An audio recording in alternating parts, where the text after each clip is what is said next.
Hello and welcome to the Christ Baptist Church devotional as we're going through the book of Genesis, learning about how God created the world and then essentially how humanity began. And in the midst of a sinful human race, God reached down, chose a man named Abraham. We're following his life, but it's really not the life of a faithful man like Abraham. It's literally seeing the hand of a faithful God in the light of just continually failing people.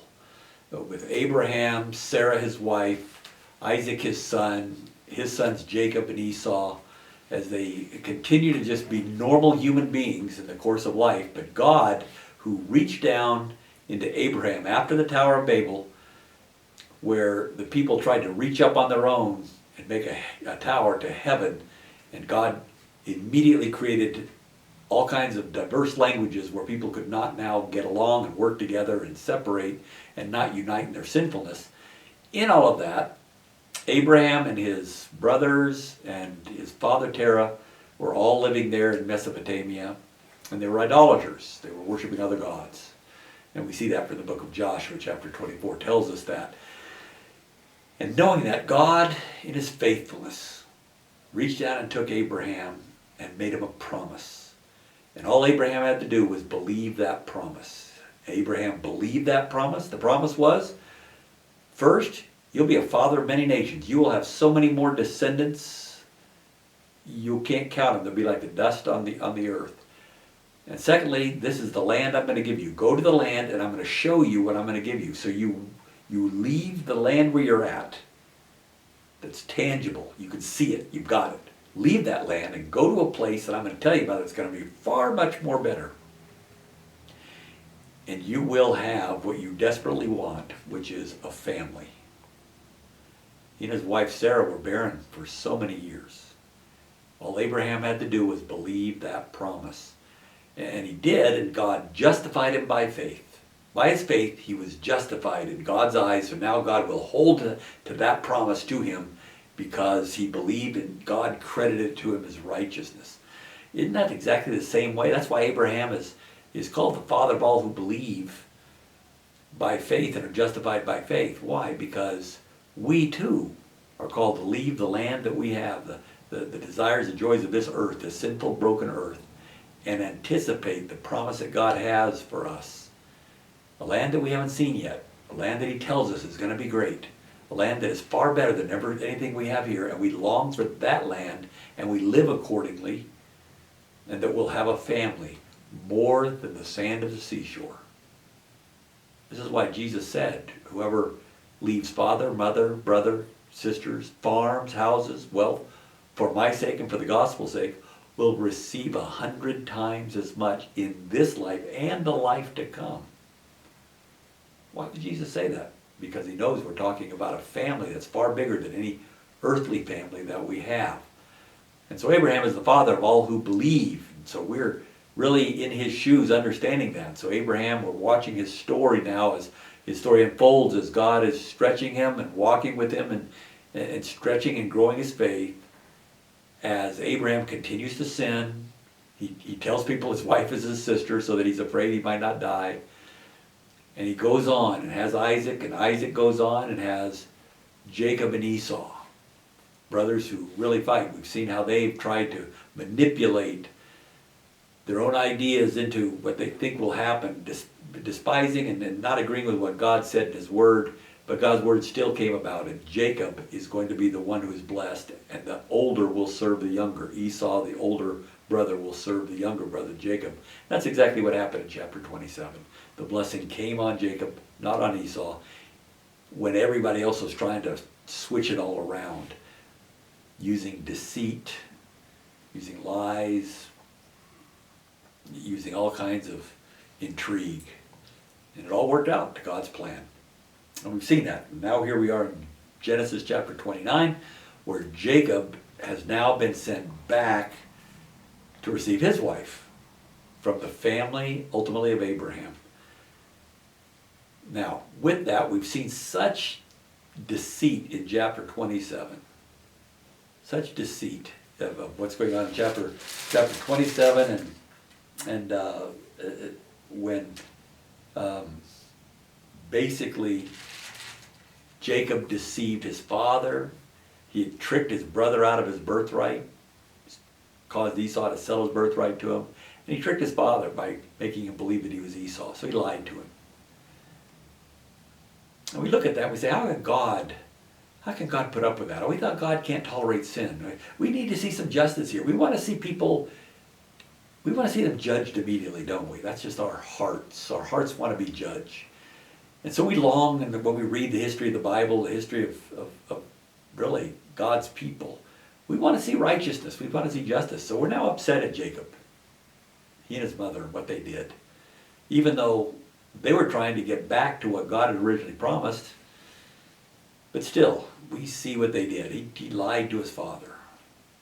And now he's going back. But what we're going to see here in Genesis 29, his hand is not too short that he won't exact justice. It's not like he waits too long. No, he's going to use Jacob's own sins to further refine Jacob.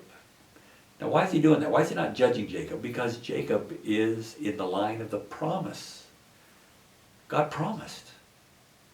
So he's going to carry out his promise. But Jacob is filled with sin and deceit, and he needs to get rid of that. But it's going to take him doing it in life. And so here we're going to see Jacob meets his match. Jacob, absolutely the deceiver. His name means heel grabber. He was grabbing hold of his brother's heel when he came out of the womb. Heel grabber, deceiver, liar. Oh, be so careful with him. We're going to see that he meets his match completely in that. And so with that, now we're at the place where Jacob has gone back to Mesopotamia to be with his mother's family, to make sure that he can get a wife from them. So he just got there. Now we start Genesis 29, verse 1. We're only going to cover the first 29 verses of this chapter. We're going to break the next few devotions up, because if we follow the story, we don't necessarily follow the chapter. So here we go, chapter 29, verse 1. Then Jacob went on his journey and came to the land of the sons of the east. He looked and saw a well in the field, and behold, 3 flocks of sheep were lying there beside it. For from that well they watered the flocks. Now the stone on the mouth of the well was large. But when all the flocks were gathered there, they would then roll the stone from the mouth of the well and water the sheep, and put the stone back in its place on the mouth of the well. So there's a very large stone in the mouth of this well. The spring was coming out of it, and they would block it up to preserve the water. It was very large, and generally it would take several shepherds to roll that stone away. Verse 4, Jacob said to them, see them, notice the them, there's a group of them there. And so there were 3 flocks of sheep, so there were shepherds there as well that were there with their sheep. There were separate flocks. Jacob said to them, my brothers, where are you from? And they said, we're from Haran. He said to them, do you know Laban the son of Nahor? They said, we know him. Oh, so Jacob's kind of zeroing in on where his father's family was. And he said to them, is it well with him? And they said, it is well, and here's Rachel, his daughter, coming with the sheep. He said, behold, it is still high day. It is not time for the livestock to be gathered. Water the sheep and go pasture them. But they said, we cannot until all the flocks are gathered, and they roll the stone from the mouth of the well. Then we will water the sheep. So we've got to wait for everybody to get here. We don't water early. Jacob is saying, well, it's still high day here, so it's not time for the livestock to be gathered. So water the sheep. Go ahead. Let's not gather the livestock here. And go pasture these sheep. But they're saying, no, not ready yet. So while he was still speaking with them, Rachel came with her father's sheep, for she was a shepherdess. So here she comes with her father's flock. And she came with his sheep. When Jacob saw Rachel, the daughter of Laban, his mother's brother, and the sheep of Laban, his mother's brother, Jacob went up and rolled the stone from the mouth of the well and watered the flock of Laban, his mother's brother. Now that's a man that's motivated. This is a well that has a huge rock, because that's what it says right there. Going back, verse 2, God wants us to know very specifically, now the stone on the mouth of the well was large. And continually, it talks in verses 3, 4, 5, 6 that the numerous shepherds would roll that stone away, would get it out of the way so that they could water their sheep. As soon as Jacob saw Rachel, he's going to prove himself over all these shepherds, over everybody else. He's just like a schoolyard boy. He sees Rachel coming in. And as soon as he saw, verse 10, Rachel, the daughter of Laban, his mother's brother, what does he do? He himself goes up and rolls this stone away by himself. Just to make sure everybody knows. He's not a man to be trifled with. And he should be the one that she looks at. And as soon as he's done, verse 11, then Jacob kissed Rachel and lifted his voice and wept. So that's I guess, that's how you get your woman. You roll the stone away, and then immediately you got her. So he goes and kisses her. And Jacob told Rachel that he was a relative of her father and that he was Rebekah's son. And she ran and told her father. So he basically said, your aunt is my mother, the sister of Laban. And so she ran and told her father. So when Laban heard the news of Jacob, his sister's son, he ran to meet him and embraced him and kissed him and brought him to his house. Then he related to Laban all these things. Now Laban is the guy who, when Abraham sent his servant to get Isaac, and the servant saw Rebekah, and Rebekah was the sister of Laban, he said, this is the one because she did all these things in watering camels and so forth, and gave presents and all that, and Laban saw that this guy's wealthy. I mean, he's got a lot of stuff. He was trying to say, how much can you stay here with us and be family, and you can give us stuff and all that. But he knew this was somebody who was with Abraham, which would have been, again, very senior in the family, much more than Laban. So Laban had to watch himself. So he said, okay, she can go, not 10 days, let her be her choice, that's fine. But now he's dealing with somebody who is the same as his daughter. Not equal appear to him, but actually lower. And so now Laban's coming out to see him. So he embraced him, kissed him, brought him to his house. He related to Laban all these things. Verse 14. Laban said to him, surely you are my bone and my flesh. And he stayed with him a whole month. Jacob staying in the house, he's getting to know Rachel, the family, and all of that. But Laban is now not dealing with a servant of Abraham who is way far his senior. He's now dealing with somebody way his junior. So verse 15, then Laban said to Jacob, because you're my relative, should you therefore serve me for nothing? Tell me, what should your wages be? If you're going to stay here and you're working my fields, you're doing stuff for me, I got to pay you. I think in a month's time, and after he rolled that stone away, I think Laban knew the only thing Jacob wanted was a wife. That's why he came. That's why Isaac came. I mean, that's why Abraham sent his servant up there to get a wife for Isaac. Now here comes the son of Isaac. He knows. He knows he doesn't want money. He's from wealth. What should your wages be? You tell me. Now Laban had two daughters. The name of the older was Leah. The name of the younger was Rachel. And Leah's eyes were weak, but Rachel was beautiful of form and face. Now, what does it mean that your eyes are weak? Well, I think we can take this because Rachel was beautiful of form and face. Leah was not so much beautiful of form and face. Unfortunately, she was not the one blessed with all the gifts of the beauty that was thought to be beautiful in those days. Leah's eyes were weak. It means she didn't have the right features. The issue isn't what are weak eyes. The issue is she's compared to Rachel, who is described as beautiful of form and face.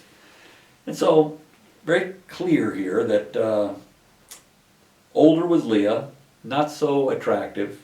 Rachel, exceedingly attractive, because you could see when Jacob saw Rachel in the field, he had wow. He immediately took off his shirt so he could show himself and then said, okay, let me go get this stone out of the way. And he did that. I don't know that he took his shirt off or not, but we know that he tried to impress with his strength. Well, verse 18, now Jacob loved Rachel, so he said, I will serve you 7 years for your younger daughter Rachel. 7 years. He said, basically Jacob was so much in love, and this is Jacob the deceiver, but he was so smitten by Rachel He didn't say, well, maybe if you gave me your daughter, that'd be good enough for me. He immediately said, you know what, 7 years. And that's cheap at twice the price. Well, he's about to find out what twice the price is. He was thinking, I'll take anything for Rachel. I'll work whatever you want for Rachel. So he said, I'll serve you 7 years for Rachel. And for your younger daughter, I said, for your younger daughter Rachel. He specified very clearly, for your younger daughter Rachel. Not that one, this one. Not that one, this one. So Jacob served 7 years for Rachel, and they seemed to him but a few days because of his love for her. 7 years Jacob worked for Laban. 7 years. There's Rachel over there. There's Leah over there. No doubt Jacob was spending a lot of time with Rachel and talking to her and all of that. Verse 21, then Jacob said to Laban, give me my wife, for my time is completed that I might go into her. This is a man with urgency. Give me my wife. Give her to me. Done. Paid up in full. I've calculated. So verse 22, Laban gathered all the men of the place and made a feast. Now in the evening he took his daughter Leah and brought her to him, and Jacob went into her. And so here we are having the wedding feast. Typical, they're going to take a week-long feast to go through this. And Jacob goes in to his wife. Laban also gave his maid Zilpah to his daughter Leah as a maid. So he also gave a maid in there. So it came about in the morning. This is what is just so amazing. It's like we can't divide, but we can't be thinking common sense like how would it work today. We have to think back then. They had a week-long feast. They had a contract, that vows, and all that, and lots of eating and probably lots of drinking. No doubt, Rachel was heavily veiled, couldn't see except for maybe the eyes, and all of that. Laban had it all laid out. So in the evening, he took his daughter Leah, verse 23, and brought her to him, and Jacob went into her. So Laban intentionally said, Rachel, you sit this out, and Leah's coming in. That means not only Laban had to be in on it, Leah had to be in on it, she was all too happy. she was very much elated to say, okay, I'll play that role. She wanted Jacob for sure, because there's no chance she's going to be married. She's not beautiful in form and face. She's probably not going to be able to be married off. She'll take that. But Rachel had to be in on it as well, because Rachel knew that he worked for her. He knew that. I mean, she knew he was doing that. So she had to be quiet. So Jacob went into her. Laban also gave his maid Zilpah to his daughter Leah as a maid. So it came about in the morning that, behold, it was Leah. How can that be? It's dark, the tent's dark, you've got a lot of eating, a lot of drinking. And now they go in to consummate the marriage, and the veil's there, and you can't see, it's dark, and no doubt Jacob used Rachel's name all over the place all night long. Oh, Rachel, Rachel, Rachel. And Leah had to play the part and say, I'll be Rachel tonight, that's fine. But when they woke up, Jacob was just shocked. He was astounded. He said to Laban, what is this you've done to me? Was it not for Rachel that I served you? Why then have you deceived me? Look at the deceiver. Whoa, how can you do this to me? What did he do to his brother? What did he do to his father? But Laban said, it's not the practice in our place to marry off the younger before the firstborn. The exact kind of response Jacob would have given to his brother. Oh no, you can't have married Rachel. I mean, you can, but you have to go to Leah first, because it's our custom. It's the whole community. You'd be going against the entire community if you married Rachel before Leah. You have to. It's not our practice to marry off the younger before the firstborn. So now here's Laban's plan. Complete the week of this one, and we'll give you the other also for the service, which you shall serve with me for another 7 years. You were thinking, Jacob, it was cheap at twice the price? Well, it is twice the price. It was 7 years first, and now it'll be 7 years again. So you get to work another 7 years. You just have to complete the week, meaning the wedding feast and the wedding rituals and all of that for Rachel. See, you were doing it all for Leah, and the whole community knew it was for Leah. You're the only one who thought it was for Rachel. So it's really not our fault. It's your fault. You should have inquired of our custom. But now if you want this one, it's fine too. Jacob, the deceiver, the heel grabber, completely outwitted. He met his match and understood what it is to be deceived, the pain that's felt about that, and understanding he was just trying to get this woman that he loved, but he was taken advantage of. Well, verse 28, Jacob did so and completed her week, and he gave him his daughter Rachel as his wife. Laban also gave his maid Bilhah to his daughter Rachel as her maid.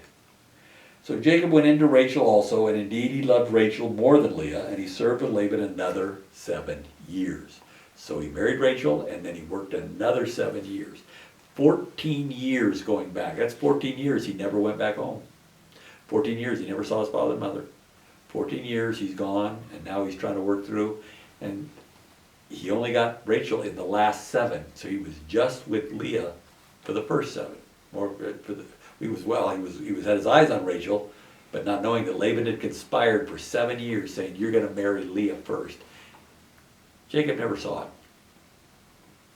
Laban, extremely deceitful, untrustworthy, made it so that Jacob could not claim a grievance, because Laban said, "This is our custom, the custom of the whole community. You can't marry off the young before the older." Laban gets his problem solved by having both daughters now married. And he got 14 years of service for it. He didn't think he was going to get anything for Leah, and he got the whole thing for that. So Jacob met his match. So this shows that God is not silent. This shows that God isn't unseeing. It's not like he didn't pay attention to what Jacob was doing back with his father, with his brother. Oh no.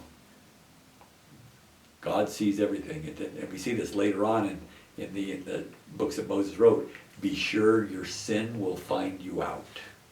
Your sin will find you out. When you're a deceiver, that means you are open to being deceived quite a bit. And Jacob just saw here that he is completely deceived. Now, in that we see, yes, Jacob did not get away with everything way back with his brothers and his father, with his brother and his father. But what we see is God is being faithful, because to Abraham, he said, "You're going to have many descendants." He only had one child. That child only had 2 children. Now what? And one ran away and married Hittites and married Ishmaelites. And so there's one still again, Jacob. He comes here, and he's a deceiver. He's just not a good person, and he just can't be trusted. And now he has 2 wives and 2 maids. And we begin creating the descendants like the sand on the seashore. God is faithful in this, and Jacob has met his match in Laban. If you think you're the best planner, the best person who's crafty and all that, just wait till you meet your match. There's always a bigger fish, always, as it comes to sin. And God uses that to teach us. And Jacob is being shaped here to understand how to serve the Lord. And his own sin is being used to shape him in very painful ways. And he just met his match in deceit right here. But God is faithful, because now he was married there, and he has the ability to have a lot of children. That's what we see here in Genesis chapter 29. Hope you join us now in Genesis chapter 30 for the next devotion.